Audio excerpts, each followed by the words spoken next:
छोटे बड़े का हो गया ब्याह? नहीं, होने वाला है। तो पहले बड़े का तो हो जाने दो। हाँ, पहले ही तुम घुसे जा रहे हो, मेरी शादी करवा, मेरी शादी नहीं, शादी करवाने की बात नहीं है, पहले ही हम पूछ ले रहे हैं, हमारे लिए खोजना नहीं पड़े। अरे मौलाना होते हैं, वो सिखाते हैं कि अगर कोई हिंदू आदमी खाना खा रहा है तो उसमें थूक दोगे तो आपका ठीक होगा, आपके साथ में अल्लाह ताला अच्छा करेगा, आप बहुत ज्यादा वो हो जाओगे। दूसरे को झूठा खाना खिलाओगे तो ठीक रहेगा। और उसके हाथ पे यहाँ पे त्रिशूल बना हुआ है, यहाँ पे कह रहा देखो मेरे भोले बाबा का त्रिशूल भी बना हुआ है, मैं कहीं ना कहीं हिंदू हूँ। भाई मूल में तो सब भगवान ने सबको हिंदू सनातनी ही बनाया है, बाद में काट पीट के लोग बनाते रहते हैं। महाराज जी राधे राधे। महाराज जी हमारी पूजा में मन नहीं लगता है। तो पूजा में मन नहीं लगता तो पाठ कर लिया करो, पूजा नहीं तो पाठ, इसलिए पूजा पाठ। कोई बहू अपनी सास ससुर की बहुत अच्छे से सेवा करते हो, लेकिन सास ससुर अगर बहू की कदर ना करे और हर वक्त बोले घर से निकलो टाइप के अगर कोई ताने देता है तो क्या बहू क्या करे? कुछ माता पिता ऐसे होते हैं जो बच्चे तो पैदा कर लेते हैं, बाद में उनका प्रेम जाके किसी एक बच्चे में जाके प्रेम टूट जाता है और दूसरे को वो इग्नोर करने लग जाते हैं। इस व्यवहार से भी माता पिता को नरक की प्राप्ति होती है। काहे चिड़चिड़ाती हो? गुरुजी जो कुछ में कुछ बोलते रहते हैं, जब थोड़ी सी गुस्सा जाती नू कहेंगे जब वहीं जाकर बैठ जा, बिंद्रा बना मैं नहीं रखूंगा तुम्हें। अंगूठा छाप आदमी हूँ और उसके पीछे भी 10 भाइयों को रोजगार दे रहा हूँ मैं। ना तो मेरा टाइम जाने का है ना मेरा आने का है। सही है। तो प्यार के बोल नहीं बोलती? बोलती तो है पर पहले लठ मारना फिर बाद में। तो डंडा मारती हैं आपको? हम तो भगवान से प्रार्थना करेंगे आपके पास तो एक हेलीकॉप्टर हो जाए, जलने वाले जल जाए मर जाए, हमको क्या करना। महाराज जी समस्या ये है लोग रियल नहीं देखते हैं, सिर्फ रील देखते हैं। पहले शराब का सेवन करता था 3 महीने पहले, और उसके कारण मैं शराब बेचता भी था। शराब बेचते थे, अब आलू टमाटर बेचो, तो साग सब्जी बेच लो, सोना चांदी बेच लो, हवाई जहाज बेचने लग जाओ। तो हवाई जहाज कहाँ से बेचे गुरुजी? अब तो आलू टमाटर नहीं बेच पा रहे हैं। गुरुजी मेरे को क्रोध बहुत आता है, इतना कथा सत्संग सुनती हूँ फिर भी क्रोध नहीं जाता। तो आने दो ना क्रोध, क्या बुराई है? जब क्रोध आए तो क्या करते हैं आप? किसी पे भी फिर गुस्सा उतर जाता है। किसी पे भी? पति पे तो नहीं उतरता? मैं अनमैरिड हूँ। अच्छा, तो जब हो जाएगी शादी फिर पति? शादी करना ही नहीं है। फिर अच्छा है, फिर गुस्से से कुछ नहीं बिगड़ना आपका। पति होता तो उसी का बिगड़ता सब। अब आपका क्या बिगड़ेगा? कुछ आप जो मूर्ति के आगे सर झुकाते हैं, आप जो मूर्ति को नमन करते हैं, प्रणाम करते हैं, आप वो भगवान को प्रणाम नहीं करते हैं जिसने मूर्ति को तराशा है, जिसने मूर्ति को बनाया है, जिसने मूर्ति की कलाकृति की है, आपने उस कलाकार को प्रणाम किया है। जब आप अपने मोबाइल पे अपने दादाजी की तस्वीर देखते हो तो मोबाइल बनाने वाले को प्रणाम करते हो कि दादाजी को प्रणाम करते हो? और पिज्जा बर्गर मोमोस जो मर्जी आए इतना खाते हैं, लेकिन इनकी आदत पता है क्या है महाराज जी? रोटी भी चोरी करके खाएगी, खाने की सामान कुछ चीनी भी खा लेके चोरी कर। अरे अच्छा, हम भी बचपन में चीनी चुरा के खाते थे, इसमें क्या है? बच्चे तो खाएंगे, तुम खाओगी क्या बुढ़ापे में? तुम्हें शुगर हो गई है? हाँ बेटा, तुम चीनी नहीं तो खूब खाया करो, कोई दिक्कत नहीं। तो हमारी पक्की बहन हो, हम भी शक्कर खाते थे बचपन में। हम भी शक्कर चुरा के खाते थे, जेब में भर लेते थे शक्कर। आज मिली हमारी खोई हुई बहन बचपन की। ये गड़बड़ है बाबा। मिठाई खाने भैया कुछ बढ़िया रबड़ी वबड़ी खवाया करो बच्ची को। सही बात है, मुझे तो अभी से आने लगी है। चाय बनाए, चाय में मीठा ही नहीं होता। चाय बनाती है मैया, कंजूस मैया, तुम शक्कर डालती नहीं हो, तब लड़की चोरी करके नहीं खाएगी शक्कर। सही पकड़े हैं। नाना सुबह चाय बनाते हैं, शक्कर डालते हैं थोड़ी। मेरी दीदी की और नाना की आदत क्या है? शक्कर ज्यादा खाने की। हाँ। और शक्कर ज्यादा डालते हैं, गाली खाते हैं। अच्छा।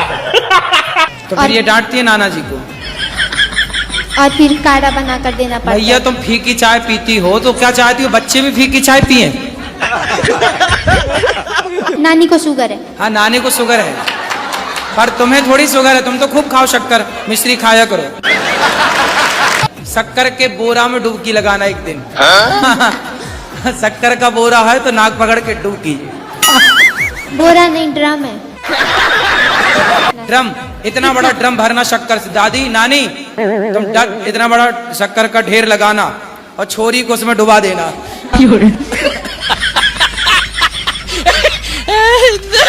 क्यों भाग गई पत्नी? भागी नहीं है, तलाक हो गया था ना। तो भागी तलाक में अंतर है। अच्छा पत्नी भाग गई किसी के साथ? भागी नहीं हो, वो रहती थी पहले ही से। शादी के पहले से उसका था? जी। बस तलाक ले ली आपसे? जी। तो शादी क्यों की थी आपसे जब उसका किसी और के साथ चक्कर था? अब मुझे क्या पूछा नहीं आपने? नहीं बाबा। हैं? नहीं पूछा?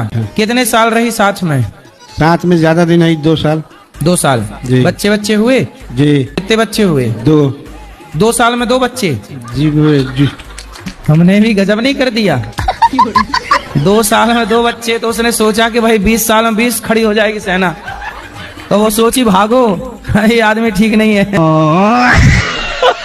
राधे राधे गुरुजी जी। मेरा प्रश्न ये है कि कभी कभी मेरी पत्नी जो पूजा करती है तो कर रही है बहुत अच्छा, और पूजा करते करते वो रोने लग जाती है। मुझे घबराहट होती है, कृपया मार्गदर्शन करें कि पूजा करते करते उनको रुलाई क्यों आ तो जाती रोज है? रोती हैं कि कभी कभी? नहीं, कभी कभी। कहीं आपकी याद में तो नहीं रोने लगती? नहीं।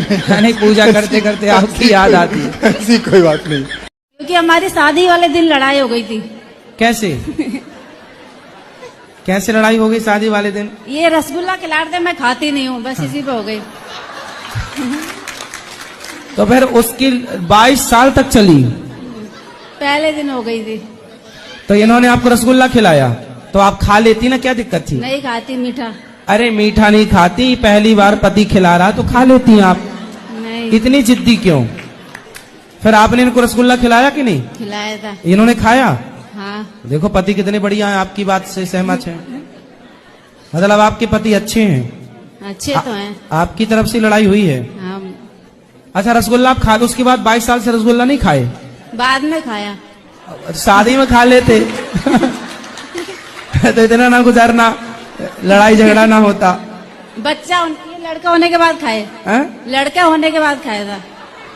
अच्छा लड़के होने के बाद रसगुल्ले खाए। मेरी शादी को कल 5 साल हो जाएंगे, तो मैं आपके पास भी लाई थी अपने पति को, वो ड्रिंक करते हैं, और अभी कुछ दिन पहले उनकी तबीयत खराब हो गई थी, 4 दिन हॉस्पिटल में एडमिट थे, और उसके बाद 4 दिन आने के बाद उन्होंने फिर से ड्रिंक कर ली। तो ज्यादा पीते हैं कम पीते हैं? महीने में 1 बार। तो 1 बार पीते हैं ना? और कई बार ऐसा होता है मुझे पता भी नहीं चलती रोज है। तो नहीं पीते? नहीं, रोज नहीं। तो यदि थोड़ी सी कमी है आपके पति में तो धीरे धीरे आप अपने प्रेम से, अपने प्यार के माध्यम से, आप स्त्री हैं, स्त्री चाहे तो पति को जाके स्वर्ग में बिठा दे, वैकुंठ में बिठा दे, और स्त्री चाहे तो ले जाए नरक की तरफ। तो आप अपने पति को हर विषय से बचा सकते हैं। मैंने बहुत कोशिश कर ली, 5 साल हो गए मुझे आपके 5 पास साल भी बहुत ज्यादा नहीं होता बेटा, ये 5 साल ये समझो 5 दिन है, पर वो मानती नहीं है। गृहस्थी को समय लगता है। मैं आपके पास भी लाई थी, आपको वचन भी दे के गए थे, आपके वचन को भी लाई थी नहीं, लाते रहो। लाते क्या होता है ना कि हम एक बार सत्संग करते हैं ना तो हमारे जीवन में समझ में आता है, सत्संग इतना करते रहो कि हम पर कुसंग ना चढ़ पाए, कुसंग हावी ना हो पाए। कुसंग पर सत्संग हावी रहेगा तो आप पॉजिटिव रहेंगे, हावी हो गया कुसंग तो आप नेगेटिव हो जाएंगे, जैसा कि आपके पति के साथ हुआ। आप जैसे आज आई हैं, आज भी अपने पति को लाना था। नहीं गुरुजी, मेरा यहाँ मायका है, मैं अभी मायके आई थी और फरीदाबाद से आई हूँ वैसे मैं अभी। तो जब भी आया करो, कोई दूर तो नहीं है फरीदाबाद, इसी बहाने सत्संग से जुड़ाव बना रहेगा।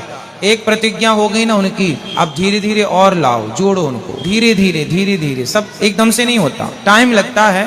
कुसंग बरसों से है और आप सुधारने की कोशिश 5 साल से कर रही हो तो थोड़ा टाइम लगेगा। आपके कपड़े में भी दाग लग जाए तो एक बार के साबुन लगाने से नहीं छूटता, टाइम दो।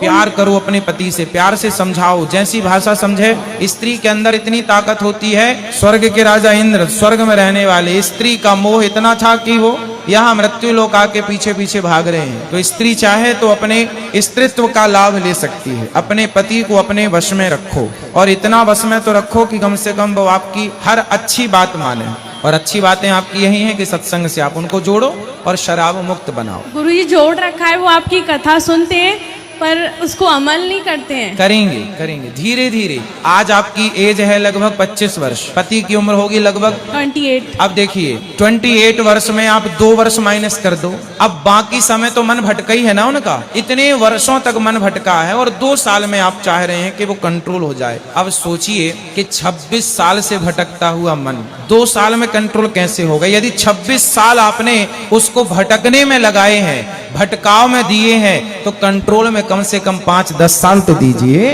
सत्संग के लाभ इतने जल्दी नहीं आते। मन के वश में करने के लिए जंगल में साधु संत खड़े हैं, सालों से खड़े हैं, उम्र लग गई, इतना आसान भी नहीं है कि मैं लड्डू गोपाल को नहवा करके नहवाऊंगी। सादा पानी से नहवा सकती हूँ? साजे पानी से? सादा पानी। सादा पानी। सादा? हाँ। तो क्या शक्कर डाल के नहवाओगी? अरे नल का पानी से ना। अच्छा नल। हाँ, नल का पानी से नहवा सकती हूँ। तो पानी तो आजकल नल का ही आता है, आपके यहाँ कैसे आता है? नले से आता है, तो जैसे कि दही दूध से नहलाना पड़ता है, तो मैंने नहला। अच्छा, तो दूध दही से भी नहवाओ, दूध से, दही से, घी से, शक्कर से, शहद से। अरे उतना मेरे पास समर्थ नहीं होगा तो पानी से नहीं नहला सकती। हाँ पानी से नहवाओ। हाँ वही तो। नहीं आप बोली नल से वाला पानी हमें लगा और काय से आता नहीं है। गुरुजी नहीं, ऐसा नहीं कि नल के पानी से नहा सकती हूँ। हाँ नल वाले पानी से। तो ये वाला नल के टोटी वाला नल? एक टाइम के बाद ना बहरा हो जाना सही है। बुढ़ापे में जितना कम सुनाई पड़ेगा उतना बुढ़ापा अच्छे से कटेगा, और बुढ़ापे में जितना ज्यादा सुनाई पड़ेगा उतना बुढ़ापा दर्दनाक होगा। बुढ़ापे में कम सुनो, इसलिए भगवान इन्हें बहरा कर देते हैं। तो आप बिल्कुल